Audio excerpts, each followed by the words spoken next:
Hi నమస్తే.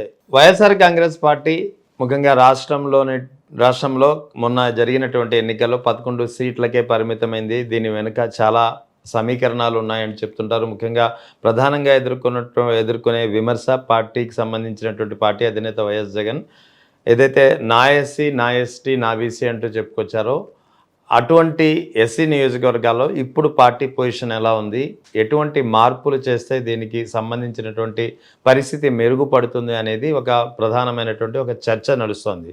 So ఈ నేపథ్యంలో ఈ విషయంపై మరింత లోతుగా మాట్లాడేందుకు మనతో ప్రముఖ ఎన్నికల వ్యూహకర్త ఇంద్రనీల్ గారు ఉన్నారు. అడిగి తెలుసుకుందాం. సార్ చెప్పండి సార్. నమస్తే సార్.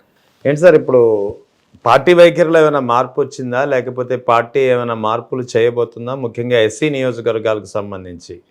సార్, మొదటిగా 2024 ఎన్నికల యొక్క సందర్భం తీసుకుంటే ఎక్కువ మంది ఎందుకు ఓడిపోయారు అంటే బయట చెప్పుకునేది. అంటే ఇప్పుడు ఇది ఎప్పుడైతే పదే పదే జగన్మోహన్ రెడ్డి గారు నా ఎస్టీ, నా ఎస్సీ, నా బీసీ అనే నినాదాన్ని బలంగా తీసుకుని వెళ్ళారో అగ్రకులాల వాళ్ళు అండ్ అగ్రకులాల్లో ఓటు ఇన్ఫ్లుయెన్స్ చేయగలిగిన నాయకులు పార్టీకి దూరం అయ్యారు. అందువలనే ఈ పరిస్థితి వచ్చింది అంటారు. అవును. కానీ నా ఎస్సీ, నా ఎస్టీ, నా బీసీ అనే నినాదంలో ఒకవేళ ఓసీలు దూరం అయితే ఈ 3 వర్గాలు కానీ ఓటేస్తే 200% గెలిచిపోవాలి. అంతే కదా. ఎస్సీ, ఎస్టీ, బీసీ ఓట్లు 70% ఉంటాయి. ఓకేనా? సో 30% ఓట్లు ఒక సైడ్ అయినప్పుడు ఈ 70% ఓట్లలో ఈ 50% పడ్డా కూడా భారీ స్థాయిలో గెలవాలి. కానీ అసలు తప్పులు ఎక్కడ జరిగినాయి అనే విశ్లేషణ చేసుకుంటే ఎస్సీ రిజర్వ్డ్ కాన్స్టిట్యున్సీస్కి వెళ్దాం. ఒక ఎగ్జాంపుల్ మీకు చెప్తా. ఇప్పుడు జనరల్గా ఏమైంది, వైఎస్ఆర్సీపీ 2019 నుంచి 2024 వరకు ఎంచుకున్న రాజకీయ వ్యూహం ఏదైతే ఉందో దేశంలో ఎవరు ఎంచుకోలే. జనరల్గా ఏమైంది అంటే తమ కార్యకర్తలకు ప్రాధాన్యత ఇచ్చి తమ కార్యకర్తలకు చేసిన తర్వాత, అంటే ఇప్పుడు పథకాలు ఉన్నాయి అనుకోండి సార్. ఎగ్జాంపుల్ చెప్తా. ఒక ఎగ్జాంపుల్కి మనము సోషల్ పింఛనే ఒక ఎగ్జాంపుల్ కింద తీసుకుందాం. వైఎస్ఆర్సీపీ అధికారానికి రాకముందు 30 నుంచి 32 లక్షల మధ్య పెన్షన్లు ఇచ్చేవాళ్ళు, సోషల్ పెన్షన్లు. అది కూడా ఎంత ఉండేది, 1000 రూపాయలు ఉండేది సార్. సోషల్ పెన్షన్ 1000 రూపాయలు ఉండేది. జగన్మోహన్ రెడ్డి గారు ఎప్పుడైతే ఎలక్షన్ ప్రచారంలో భాగంగా వైఎస్ఆర్సీపీ అధికారంలోకి వస్తే 2000 రూపాయల పెన్షన్ ఇస్తాను అనౌన్స్ చేశారు. అప్పుడు చంద్రబాబు గారు ఏం చేశారు, అతను వచ్చి 2000 ఇచ్చేదేంటి, మేమే 2000 చేసేస్తున్నామని 2000 చేశారు. అవును, 3 నెలల ముందు. ఎన్నికల్లో గెలవడం కోసం ఏం చేయాల్సి వచ్చింది, 2000ని 3000 పెంచుకుంటూ పోతామని మళ్ళీ అప్డేట్ చేయాల్సి వచ్చారు. సో 2019 కంటే ముందు కరెక్ట్గా ఒక 6 నెలల ముందు తీసుకుంటే ఆంధ్రప్రదేశ్ సోషల్ పెన్షన్ 1000 రూపాయలు. ఈ రోజున ఎంత నడుస్తుంది, 4000 నడుస్తుంది. 3000 దాకా జగన్ గారు తీసుకొచ్చారు. 1000ని ఏకంగా 3000 చేశారు. 2 నుంచి 2250, 2500, 750, 3000 చేశారు. మళ్ళీ వీళ్ళు ఎలక్షన్ గెలవడానికి 4000 చేశారు. అయితే ఈ సోషల్ పెన్షన్ విషయమే ఒక ఎగ్జాంపుల్గా తీసుకుంటే జనరల్గా ఇదివరకు ఎలా ఉండేదంటే వైఎస్ఆర్సీపీ గెలిస్తే వైఎస్ఆర్సీపీ కార్యకర్తలకి న్యూట్రల్ వాళ్ళ వరకు ఇచ్చుకునేవాడు. అది కూడా స్థానిక నాయకుడు చెప్పిన వాళ్ళకే వీఆర్ఓ కన్సిడర్ చేసి ఇచ్చేవాడు, పెన్షన్ రాసేవాళ్ళు. ఇప్పుడేమైపోయింది, జగన్మోహన్ రెడ్డి గారు అధికారంలోకి వచ్చిన తర్వాత దేశవ్యాప్తంగా ఎక్కడా లేని కొత్త రాజకీయ వ్యూహాన్ని ఎంచుకున్నారు. ఓట్లేసిన వాళ్ళు వైఎస్ఆర్సీపీ కార్యకర్తలు అయినా కూడా మనం అందరికీ సీఎం కాబట్టి అందరికీ న్యాయం చేయాలి. యాక్చువల్గా చెప్పాలంటే ఇట్స్ గుడ్ స్ట్రాటజీ. ఇది ప్రతి ఒక్కరు చేయాల్సింది.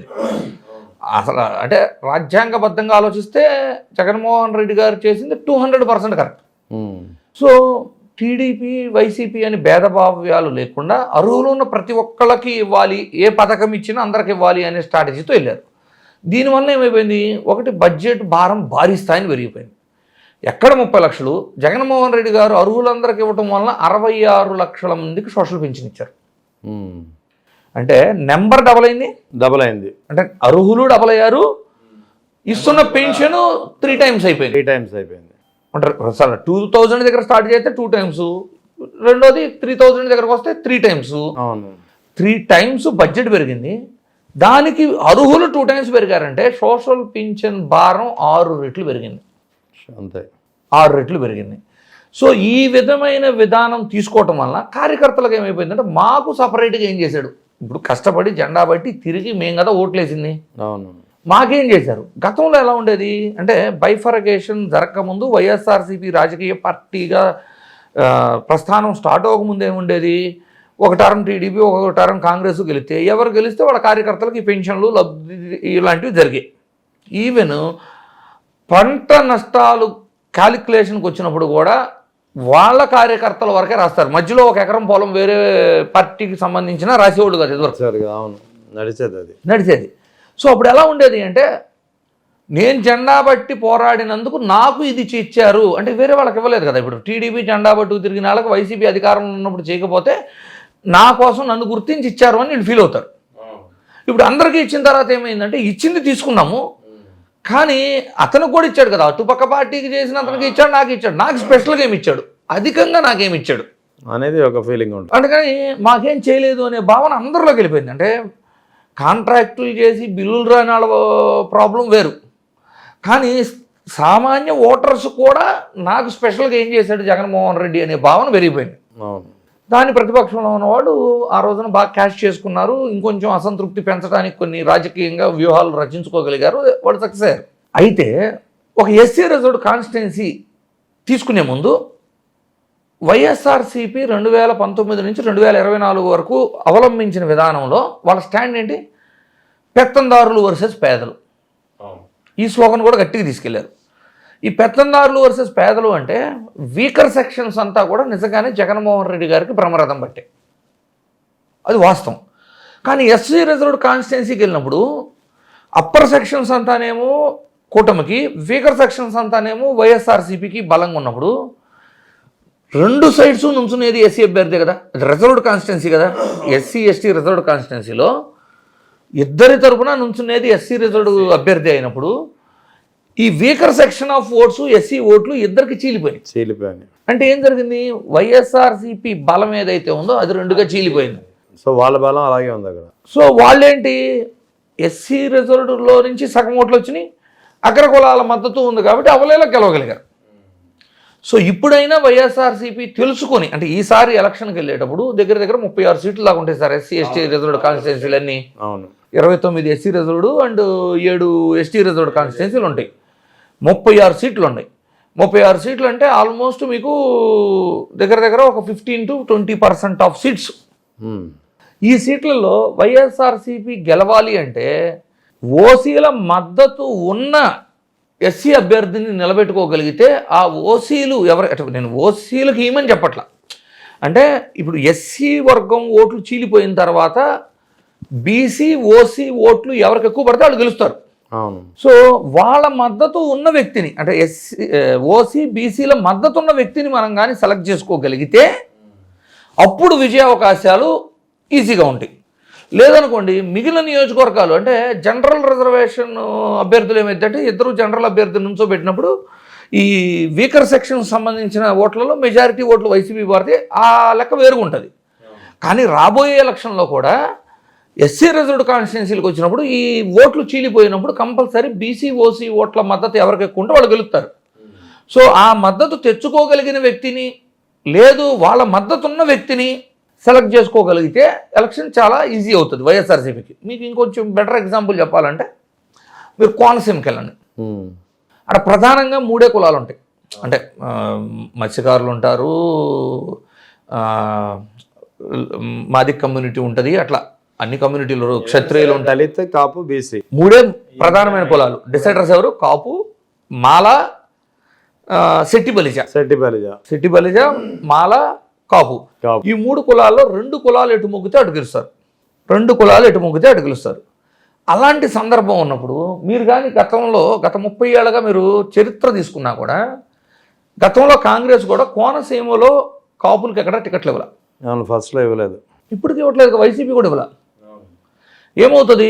2 రెడ్లకి ఇవ్వాల్సి వస్తుంది. అంటే వాళ్ళు 30 ఏళ్ళ రాజకీయంగా ఉన్నారు కాబట్టి చెర్ల జగ్గిరెడ్డి గారు అవ్వచ్చు, ద్వారంపూడి చంద్రశేఖర్ రెడ్డి గారు అవ్వచ్చు, 2 టికెట్లు రెడ్డికి వెళ్ళిపోతున్నాయి. 3 టికెట్ల వరకేమో రిజర్వేషన్ కింద ఉన్నాయి.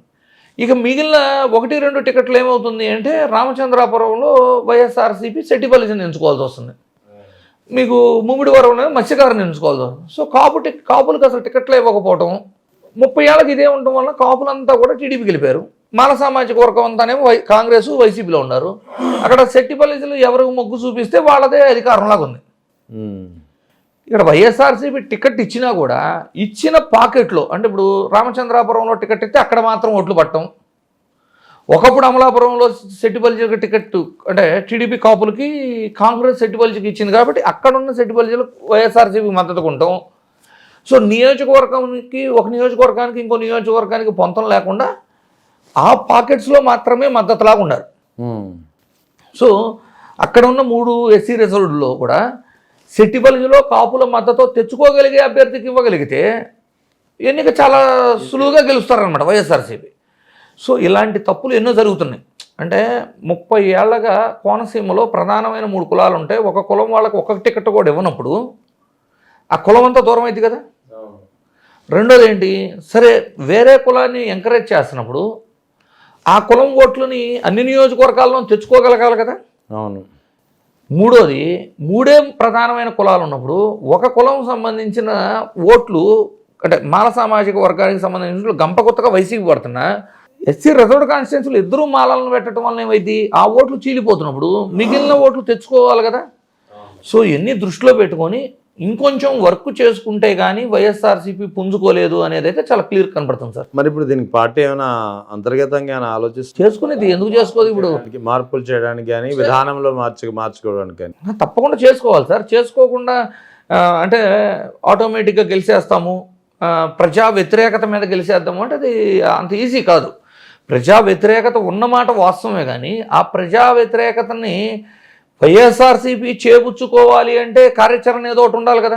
అవును. ప్రస్తుతానికి చూస్తుంటే రాష్ట్ర వ్యాప్తంగా ఎలా ఉంది అంటే ప్రస్తుతం అధికారంలో ఉన్న కూటమి మీద వ్యతిరేకత ప్రజల్లో ఉంది, కానీ ఆ వ్యతిరేకతను సానుభూతిగా వైఎస్ఆర్సీపీ వాళ్ళు క్యాష్ చేసుకోగలుగుతున్నారా అంటే ఇంకా పూర్తి స్థాయిలో లేదనే చెప్పాలి. సో వాళ్ళు కార్యాచరణ చేసుకొని వర్క్ చేసుకొని ఇంప్రూవ్ చేసుకోకపోతే మాత్రం మళ్ళీ ఫలితాలు తారుమారే పరిస్థితి ఉంటుంది.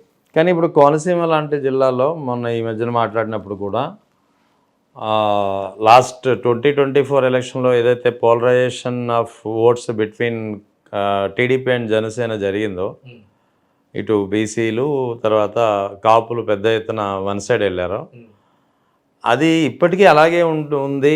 అందులో ఏది మార్పు రాలేదు అని ప్రధానంగా తెలుస్తుంది. ఇది నిజమేనంటారా అసలు? వాస్తవం సార్ అది. సార్ ఈ మొత్తం ఎపిసోడ్ ఎక్కడ స్టార్ట్ అయింది?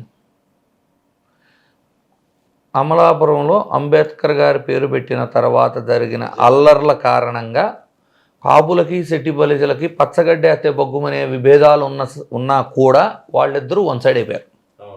ఇది అందరికీ తెలిసిన వాస్తవం. కానీ ఇక్కడ గుర్తుంచుకోవాల్సింది అంటే ఇప్పటికీ కూడా పార్టీ నాయకులు అవ్వచ్చు, వీళ్ళంతా మరి ఏం ఆలోచిస్తున్నారు? ఓ విషయం చెప్తా చూడండి. నిజంగా అక్కడ అంబేద్కర్ గారి మీద ద్వేషమో విద్వేషమో ప్రజలకు ఉందా? ఒకవేళ అంబేద్కర్ గారి పేరు పెట్టడం వలన రగిలిన అల్లర్లు అయ్యి ఉంటే ఆ రోజు కలెక్టరేట్ ఆఫీస్ కాడ స్టార్ట్ అయిన గొడవ, అవును, విశ్వరూప్ గారి ఇల్లు తగలబెట్టారు, ముమ్మిడివరం పొన్నాడ సతీష్ ప్రభాకర్ గారి ఇల్లు తగలబెట్టారు. ఈ ప్రొసీజర్లో అంటే ఈ వెళ్ళే వేలో ఎక్కడన్నా ఏ ఒక్క అంబేద్కర్ విగ్రహం మీద కానీ ఒక రాయి కానీ ఒక చెప్పు కానీ విసరడం జరిగిందా? లేదు, జరగలేదు. ఏదన్నా విగ్రహాన్ని ధ్వంసం చేయడము, తగలబెట్టడాలు, టైర్ గాలి చేయటాలు ఇలాంటివి ఏమైనా చేశారా? లేదు. అంటే దాని మీనింగ్ ఏంటి సార్? వాళ్ళ వ్యతిరేకత అంబేద్కర్ మీద కాదు, అక్కడ అవలంబించిన విధానం మీద, అక్కడ ఉన్న నాయకులు ఎవరైతే ఆ రోజున ఆ ఇనిషియేషన్ తీసుకొని ప్రజల వినతుల్ని ఒక టైం ఇచ్చి అభ్యంతరాలు ఉంటే కలెక్టరేట్ ఆఫీసులో వినతి పత్రాలు ఇచ్చుకోవచ్చు అంటే ఆ ప్రొసీజర్లో కూడా ఇన్వాల్వ్ అయ్యి వినతి పత్రాలు ఇస్తున్న వాళ్ళని కొట్టించి అరెస్టులు చేపించి చాలా దారుణమైన ఇన్సిడెంట్స్ అక్కడ జరిగినాయి. సో అక్కడ అంబేద్కర్ గారి మీద కాదు ఆ వ్యతిరేకత, అది అక్కడ నాయకత్వం నిర్వహించిన రాజకీయ నాయకుల మీదది ఆ వ్యతిరేకత అని ఈరోజు కూడా తెలుసుకోలేకపోవటం అనేది అవివేకం. సరే, ఒకవేళ ఈయనెవరు విశ్వరూప్ గారి ఇంటికి డైరెక్ట్గా వెళ్ళారు సార్. ఈ వెళ్ళే దారిలో ఒక బజారు ప్రభుత్వ కార్యాలయాలు ఉంటాయి. అవును, అక్కడ కూడా ఏ ఒక్క ప్రభుత్వ కార్యాలయాన్నైనా ధ్వంసం చేయటమో ఏమైనా చేశారా? అటెంప్ట్ కూడా జరగలేదు. వేరే అంటే వెళ్ళే ప్రొసీజర్లో అప్పుడు ఎంపీగా ఉన్న అనురాధ గారి ఇల్లు కూడా ఉంటుంది. అవును, మరి ఆమె ఇంటి మీదకి వెళ్ళారా? అంటే ఇది అంబేద్కర్ గారి మీద వ్యతిరేకత కాదు, వైఎస్ఆర్సీపీ మీద వ్యతిరేకత కాదు, ప్రభుత్వం మీద వ్యతిరేకత కాదు, స్థానిక వ్యక్తుల నాయకత్వం మీద ఉన్న వ్యతిరేకత. ఆ వ్యక్తులే ఇలా చేశారని అభిప్రాయం. ఎందుకంటే ఆ వ్యక్తులు ఈ విధంగా చేయటం, వినతి పత్రాలు ఇచ్చిన వాళ్ళ మీద కేసులు పెట్టడం, పోలీసులను వాడి కొట్టడం ఇలాంటివి జరిగినాయి. ఎందుకంటే ఈ పోరాడింది ఎవరు? అప్పుడు వైఎస్ఆర్సీపీలో ఉన్న సుభాష్, టీడీపీ నుంచి ఉన్న వ్యక్తి కాదు పోరాడింది. అవును, వైసీపీలో ఉన్న వ్యక్తే పోరాడాడు. అంటే ఒకవేళ ఇది టీడీపీలో ఉన్న వ్యక్తి పోరాడి ఉంటే టీడీపీ వాళ్ళు రాజకీయ దురుద్దేశంతో చేశారని మనం ఒక స్టేట్మెంట్ ఇవ్వచ్చు.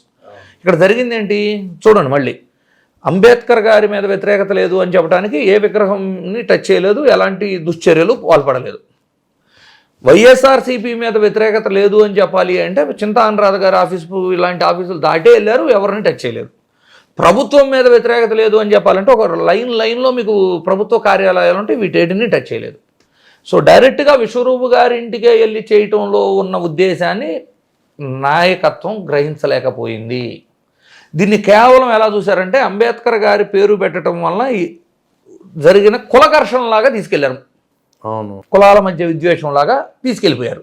కానీ గ్రౌండ్లో జరిగిన వాస్తవాన్ని ఇప్పటికీ కూడా తెలుసుకోలేకపోవటం అనేదే మీకు ఈస్ట్ గోదావరిలో, అంటే కోనసీమ వరకు పరిమితం అవ్వలేదు. ఇది ఈ ఇంపాక్ట్ మీకు ఈస్ట్ గోదావరి మొత్తం కనబడిపోయింది, పడింది. సో ఇది కూడా చూడండి. ఈ అల్లర్లు జరిగినాయి. ఈ అల్లర్లు జరగకముందో ఆ టైంలోనే మినిస్ట్రీలు 2వ టర్ము ఎక్స్టెన్షన్ అయ్యాయి. అవును, ఇలాంటి గొడవలు ఈ వాతావరణం ఉన్నప్పుడు అసలు జగన్మోహన్ రెడ్డి గారు అయితే ఒక 2-3 తప్పించి మిగిలిన వాళ్ళందరూ మారుస్తానని ఫస్ట్లోనే ప్రామిస్ చేశారు. 2.5 years తర్వాత విశ్వరూప్ గారు కంటిన్యూ అయ్యారా? అంటే ఆ ప్రాంతంలో ఒక మాల కమ్యూనిటీకి సంబంధించిన మంత్రిని 5 ఏళ్ళు కొనసాగిస్తే మరి ఆడున్న ప్రధానంగా ఉన్న 3 ఇంకొకరిని కూడా కంటిన్యూ చేయాలి కదా. సో సెట్టిపల్లి జిల్లా కింద వేణు గారిని కూడా కంటిన్యూ చేశారు. అవును, ఈ ఇద్దరిని ఆ ప్రాంతం నుంచి మాత్రమే కంటిన్యూ చేస్తే మళ్ళీ ఇది అందరికి అర్థమైపోయిద్దని ఏం జరిగింది, మాలను కంటిన్యూ చేశారు కాబట్టి మాదిగని మళ్ళీ 5 ఏళ్ళు కంటిన్యూషను ప్రకాశం జిల్లాలో బాలినేని గారిని పక్కన పెట్టి మరి ఆదిమూలపు సురేష్ గారిని కంటిన్యూ చేశారు. సో ప్రకాశం జిల్లాలో డ్యామేజ్ జరిగింది. సో ఇవి తెలియకుండా ఉండటం కోసం ఎక్స్టెన్షన్లో పదవులు మారుస్తూ కొంతమందిని కంటిన్యూ చేసేది కూడా తప్పులు జరిగిపోయాయి. ఎక్కువ మందికి అవకాశం ఇవ్వలేక కొంతమందిని ఎక్స్టెన్షన్లో కంటిన్యూ చేయటం వల్ల ఆశావాహులు, అసంతృప్తులు కొంత డిసప్పాయింట్ అయ్యారండి. నేచురల్లీ. సో ఇది కేవలం అమలాపురానికి సంబంధించిన పంచాయతీ కాదు. వైఎస్ఆర్సీపీ రాష్ట్ర వ్యాప్తంగా దెబ్బతింటానికి 2వ టర్మ్ చూడండి. వైఎస్ఆర్సీపీ అధికారంలోకి వచ్చింది, 2 ఏళ్ళు కరోనా ఉంది. అసలు ఎంత పేరు వచ్చింది సార్ ప్రజలకు సేవ చేసే విషయంలో కానీ దేశంలో కానీ. ఫస్ట్ టర్మ్ ఇచ్చిన మంత్రులందరూ ఎక్సలెంట్గా అంటే మంచి టాలెంట్ ఉన్నవాళ్ళు, అంటే కొంచెం కమాండింగ్గా చేయగలిగిన వాళ్ళకి ఇవ్వటం వల్ల ఫస్ట్ టర్మ్ మినిస్టర్ల మీద ఎలాంటి అపవాదులు రాలే. అవును, డ్యామేజ్ ఎప్పుడు స్టార్ట్ అయింది? ఒక పక్కన ఇక్కడ కోనసీమ, రెండో పక్కన ఈ కోనసీమలో జరిగిన డ్యామేజ్ కంట్రోల్ ప్రొసీజర్లో ఎక్స్టెన్షన్ ఆఫ్ మినిస్టర్స్ కొన్ని పెట్టుకొని కొంతమందిని కొనసాగించే ప్రొసీజర్లో చాలా జిల్లాల్లో డ్యామేజ్ జరిగింది. మీకు 2వ టర్మ్ మినిస్టర్లను ఇచ్చిన తర్వాతే కదా మీకు వైఎస్ఆర్సీపీ గ్రాఫ్ ఫాల్ డౌన్ అవటం స్టార్ట్ అయింది, పడిపోవటం. కరెక్ట్ అది. సో ఇప్పటికైనా అధిష్టానం, వైఎస్ఆర్సీపీ అధిష్టానం మేల్కొని అసలు జరుగుతున్న తప్పులేంటి, అసలు ముందు తూర్పుగోదావరి జిల్లా యొక్క భావస్వారూప్యత ఎలా ఉంటుంది, ఒకప్పుడు ఇక్కడ పెత్తనం ఎవరు చలాయించారు, కాపులు ఎప్పుడు నుంచి వాళ్ళ అధికారాన్ని వాళ్ళు చేతిలోకి లాక్కోగలిగారు, అక్కడ ఉన్న 3 ప్రధానమైన కులాలకి ఇంపార్టెన్స్ ఇవ్వాలి అంటే తీసుకోవాల్సిన చర్యలు ఏమిటి, ఎస్సీ రిజర్వ్డ్ కాన్స్టిట్యున్సీల్లో బీసీ ఓసీల మద్దతు తెచ్చుకోగలిగే అభ్యర్థిని ఎలా సెలెక్ట్ చేసుకోవాలి, అండ్ ఈ కోనసీమ అల్లర్లకు కారణమైన వ్యక్తులను కొన్ని రోజులు పార్టీకి దూరం పెడితే మంచిదా కాదా? ఇప్పుడు అలా అంటే ఇప్పటికి కూడా ఇప్పుడు ఏ వైసీపీ నేత వైఖరి కారణంగా ఈ జిల్లాకు సంబంధించినటువంటి వివాదం అంత పెద్ద ఎత్తున ఎగిసిందో ఇప్పుడు మీరు చెప్పినట్టు, కానీ అదే నేత ఇప్పటికే ఇన్ఛార్జ్గా కొనసాగుతున్నారు, వాళ్ళ కుమారుడికి ఇచ్చారు అంతే. అదే సార్ నేను అంటుంది ఏంటంటే మనము పార్టీ కాదు కదా, మన పార్టీ కాదు, మనము జరిగిన వాస్తవాలు విశ్లేషణ చెప్తున్నాము. సో వాళ్ళు తెలుసుకొని వాళ్ళు మార్చుకోవాలి తప్పితే ఇట్స్ నాట్ అవర్ ఏరియా. అవునవును, అది sir. Right, thank you sir. Welcome sir.